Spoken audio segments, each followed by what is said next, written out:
Falten adjectius per qualificar el primer quart que va protagonitzar el FIAC Joventut. Els vertinegres van jugar els seus millors 10 minuts de la temporada, amb una agressivitat defensiva que asfixiava els atacs del Bilbao i amb un encert total de cara a Cistella.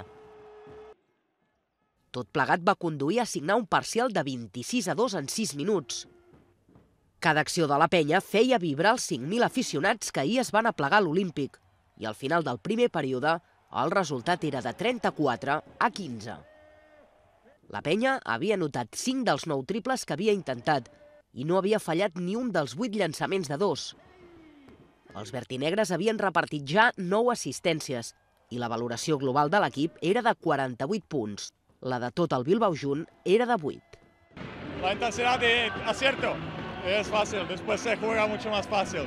Coges un ritmo y metes canastas. Lo de acierto de tiro está muy bueno, pero lo de defensa és la clave.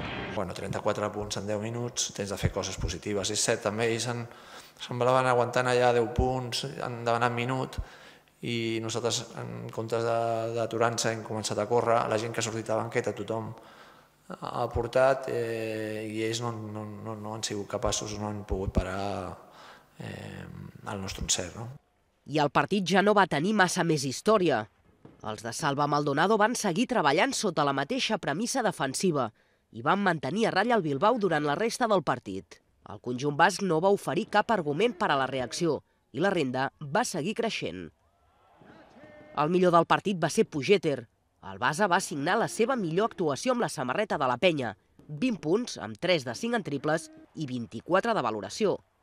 I els 91 punts finals del FIAC Joventut suposen la millor anotació de l'equip aquesta temporada.